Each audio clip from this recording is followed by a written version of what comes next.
Hi guys, sorry if this video is basically garbage, but it's just something I thought maybe I would put on here.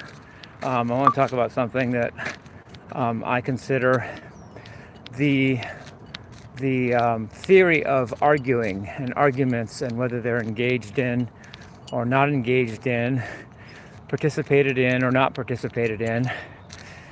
And there seem to me to be there's probably many others if not others, but there seem to be three primary stances of argument in any argument. And I think the three are opinion-based reasoning, that's one; fact-based reasoning, that's two; and forced reasoning, that's three.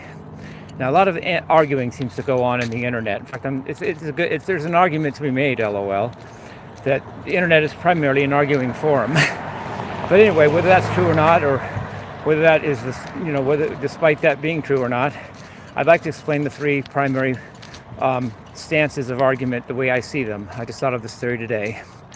First of all, opinion-based arguing. That's where arguing really. The opinion-based arguing, you really have to argue because you don't have fact on your side. You can't force or won't force the issue, or aren't forced or being forced with the issue. And you have the most to lose and the littlest to stand on, or at least the littlest to stand on. And that's the most fervent arguer that just wants the opinion to win the day. And there's that. Then there's fact-based arguing, where you already have fact on your side. So it's a matter of simply informing the other party, or maybe not even arguing at all because opinion is already on your side. Because fact is already on your side, and you have no reason to go further. Or your point is already made for itself by fact.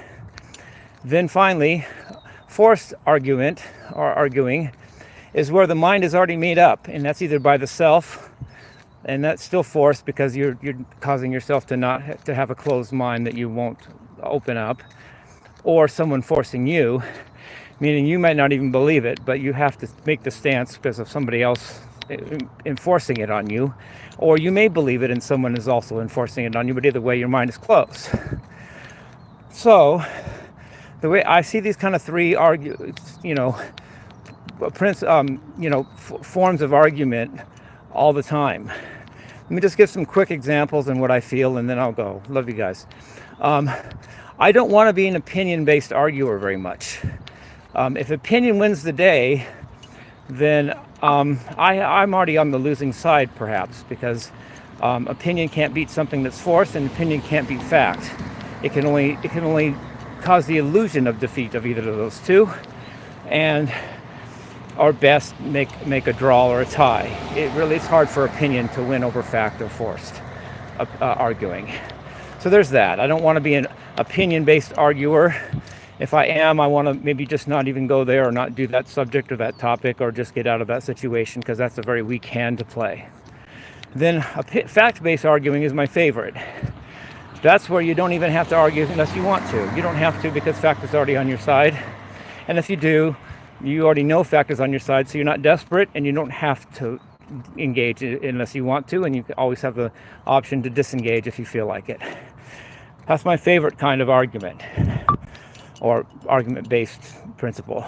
Finally, forced arguing is where basically nobody wins, except maybe if the forced arguer gets the goat, or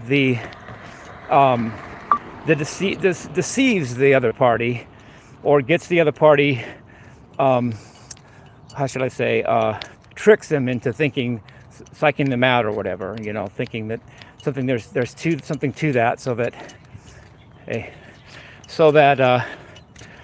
you can win, the forced arguer can win through deception or misinformation. In other words, I've already made up my mind, but maybe if I laugh at you, you'll take it for seriously and you'll be hurt, even though I don't really even have a choice, and I may not even believe the laughter myself, but so-and-so is behind it, and I either serve that person or can't get out from under that person's authority, or that kind of thing.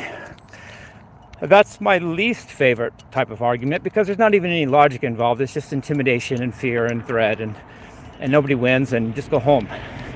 And A person that is aware of this strategy is very unlikely to be fooled or psyched out by it, because they just go, "Oh, that's just force." They don't. That person or entity doesn't even have a position here. They're just doing someone else's bidding, or they've got a closed mind of their own. And I just notice these three forms of argument a lot. And if it's a forced argument, I just want to show and also be true that I'm not fooled. I get that I get the intimidation thing, and I'm not intimidated. And ultimately, in forced arguing, the argument's only as good as the person enforcing. And if I take a look at that person, whatever, and I size that person up, I'm not afraid of that thing or entity, then basically the argument has not very much, hold on me, even though it really doesn't anyway, because I'm not really deceived by it. Not only that, I'm not really pressured by it, or affected by it, if in fact I can go toe to toe or whatever with the person that's behind the threat or the forced argument. So, like I've said, if two people are arguing and one person bows out or doesn't engage, that person is more than likely to be the person dealing with fact-based arguing, because that person doesn't need to argue the point to win, or has already won because fact either already has proven the point or will. I love you guys. Peace. Rock and roll.